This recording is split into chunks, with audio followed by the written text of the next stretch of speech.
जय भोलेनाथ दोस्तों। अमरनाथ यात्रा हिंदू धर्म में सबसे मानवीय तीर्थ है, जिसे हर हिंदू अपने जीवन काल में एक बार जरूर करना चाहता है। यह धार्मिक यात्रा हर साल जम्मू और कश्मीर की सरकार द्वारा हिमालय में आयोजित की जाती है। अमरनाथ यात्रा में हजारों राष्ट्रीय और अंतर्राष्ट्रीय भक्त शामिल होते हैं। दिलचस्प बात यह है कि मुख्य मंदिर समुद्र तल से 12,756 फीट की ऊंचाई पर स्थित है और राजधानी श्रीनगर से लगभग 141 किलोमीटर की दूरी पर स्थित है। हालांकि यात्रा शारीरिक रूप से मुश्किल है, लेकिन सभी तीर्थयात्री अमरनाथ गुफा तक पहुंचने का पूरा प्रयास करते हैं। दोस्तों, ऐसे में अगर आप भी अमरनाथ गुफा यात्रा के बारे में सोच रहे हैं तो मैं आपको बताऊंगा कि अमरनाथ कैसे पहुंचे, कहां रुके, वहां खाने पीने की क्या व्यवस्था है, यात्रा कब शुरू होने वाली है, अमरनाथ यात्रा की तैयारी कैसे करें, अमरनाथ यात्रा के लिए कौन कौन सी आवश्यक दस्तावेजों की ज़रूरत है, अमरनाथ यात्रा करते समय किन किन बातों को याद रखें। साथ ही इस टूर से जुड़ी सारी जानकारी मैं आपको इस वीडियो में देने वाला हूं। तो दोस्तों, यह सब जानने के लिए वीडियो में अंत तक बने रहें और अगर आप चैनल में नए हैं तो प्लीज़ चैनल को लाइक और सब्सक्राइब जरूर कर दें। तो चलिए बिना देर किए हुए वीडियो को प्रारंभ करते हैं। दोस्तों, अमरनाथ यात्रा की तारीख गुफा की देखभाल करने अमरनाथ श्राइन बोर्ड द्वारा तय की जाती है। यह यात्रा 2024 में 1 जुलाई से 31 अगस्त तक होगी। दोस्तों, अमरनाथ यात्रा की तैयारी के दौरान विशेष सावधानी बरतने की ज़रूरत है। यात्रा पर निकलने से पहले पूरा दस्तावेज और मेडिकल फिटनेस होना जरूरी है। यात्रा पर जाने से पहले अपना दस्तावेज अपने पास रखें। अमरनाथ यात्रा पर जाने के लिए सभी भक्तों को रजिस्ट्रेशन करवाना अनिवार्य है। इसके लिए अमरनाथ श्राइन बोर्ड द्वारा अधिकृत डॉक्टर से अपना मेडिकल फिटनेस प्रमाण पत्र ले, जो यह बताता है कि आप शारीरिक रूप से अमरनाथ यात्रा करने के लिए फिट हैं।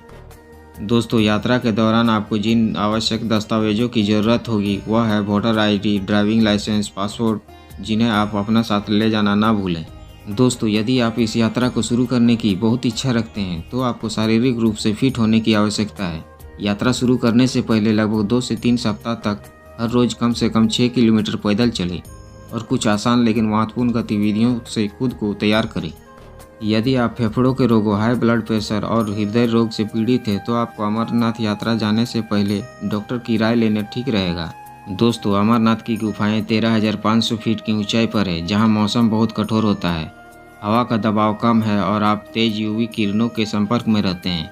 इसलिए आपका जी मचलाना, सिर दर्द, उल्टी और सांस लेने में कठिनाई जैसी समस्याएं महसूस हो सकती है। आइए अब हम जानते हैं अमरनाथ कैसे पहुँचे। दोस्तों, मूल रूप से तीर्थयात्रियों के लिए 2 रास्ते तय किए जाते हैं, पहला पहलगाम और दूसरा बालटाल। हालांकि ये दोनों मार्ग सभी जाने माने शहरों से अच्छी तरह से जुड़े हुए हैं, लेकिन फिर भी बहुत से यात्रियों को श्रीनगर से यात्रा शुरू करना पसंद है। इसका प्रमुख कारण श्रीनगर हवाई अड्डे, रेलवे स्टेशन, बस स्टेशन की आसान पहुँच। आइए एक नज़र डालते हैं श्रीनगर से पहलगाम और बालटाल के पहुंचने के रास्ते पर। दोस्तों, सबसे पहले बात करते हैं श्रीनगर से पहलगाम की। दोस्तों, श्रीनगर से पहलगाम के बीच बहुत सी शेयर्ड कैब चलती है। इन दोनों शहरों के बीच की दूरी लगभग 88 किलोमीटर है और राष्ट्रीय राजमार्ग 1A और केपी रोड के माध्यम से आपको लगभग 2 घंटे 18 मिनट लग जाएंगे। इसके बाद बात करते हैं श्रीनगर से बालटाल की। श्रीनगर से बालटाल के लिए सीधी टैक्सी मिल जाती है। यह आपको राष्ट्रीय राजमार्ग 1A के माध्यम से लगभग 3 घंटे 14 मिनट में पहुंचा देगी। दोस्तों, यहां पहुंचने के बाद शुरू होती है पैदल यात्रा। अगर आप बालटाल से अमरनाथ गुफा यात्रा करने की सोच रहे हैं तो आपको बता दें कि बालटाल बेस कैंप से पैदल यात्रा शुरू हो जाती है। यहाँ से अमरनाथ गुफा लगभग 14 किलोमीटर दूर है। बुलंद रास्तों और चढ़ाई के कारण इस मार्ग पर ट्रैकिंग करना बहुत चुनौतीपूर्ण है। इसका पहला पड़ाव डोमेल बेस कैंप लगभग 2 किलोमीटर दूर है और अगला पड़ाव बरारी मार्ग है, जो डोमेल से 5 किलोमीटर दूर है। लगभग 4 किलोमीटर की ट्रैकिंग के बाद आप संगम पहुंचते हैं और एक बार फिर से 3 किलोमीटर ट्रैक के बाद आप अमरनाथ गुफा पहुंचेंगे। और अगर आप पहलगाम से अमरनाथ गुफा तक तीर्थ यात्रा करना चाहते हैं तो आपको बता दें कि पहलगाम अमरनाथ ट्रैक का बेस कैंप है, जो अमरनाथ गुफा से 47 किलोमीटर दूरी पर है। पहला पड़ाव चंदनवारी के बेस कैंप से लगभग 16 किलोमीटर दूर है, जिसके बाद असली ट्रैक शुरू होता है। अगला पड़ाव 3 किलोमीटर पर पिसू टॉप है, जिसके बाद 9 किलोमीटर की दूरी पर शेषनाग पहुंचते हैं। शेषनाग के बाद पंचतरनी आता है, जो 14 किलोमीटर दूर है। वहां से 6 किलोमीटर चलने के बाद आप अमरनाथ की गुफा में पहुंचेंगे। पहलगाम से होते हुए अमरनाथ की गुफाओं तक पहुंचने में आपको 3 से 5 दिन समय लगेगा। दोस्तों, अब अमरनाथ यात्रा के दौरान आप वहां कहां ठहरे तथा वहां खाने पीने की क्या व्यवस्था है, ये जानते हैं। पहलगाम से अमरनाथ गुफा की यात्रा के दौरान आप नुनवान के बेस कैंप में रह सकते हैं। हर एक व्यक्ति रात के आधार पर 10 से 12 लोगों के साथ रात में रुक सकते हैं। रजाई, तकिया, गद्दे और मिट्टी के तेल के लालटेन प्रदान किए जाते हैं। अलग से पैसे देने पर आपको गर्म पानी दिया जाता है। और अगर आप बालटाल से अमरनाथ गुफा यात्रा कर रहे हैं तो बालटाल, मनीगांव, पंचतरनी और अमरनाथ गुफा में आपको झोपड़ियाँ मिल सकती है। इसके बाद बात करते हैं खाने पीने की। तो दोस्तों, पूरे ट्रैक पर लंगर या मुफ्त भोजन दिया जाता है। आप पराठे, दूध, बिस्कुट, रोटियां, दाल, चावल, मिठाई इत्यादि का सेवन कर सकते हैं। इसके अलावा दवा और कुछ मुफ्त रहने की जगह और स्वच्छता सुविधाएं भी दी जाती है। ये लंगर अमरनाथ मार्ग के हर एक प्रमुख स्टॉप पर पाए जाते हैं। दोस्तों, अमरनाथ यात्रा के लिए लाभदायक टिप्स जो आपको जानना बेहद ज़रूरी है। यदि आप 13 वर्ष से कम उम्र के बच्चों और 75 वर्ष और उससे अधिक उम्र वरिष्ठ नागरिकों के साथ यात्रा कर रहे हैं तो ट्रैकिंग से बचें।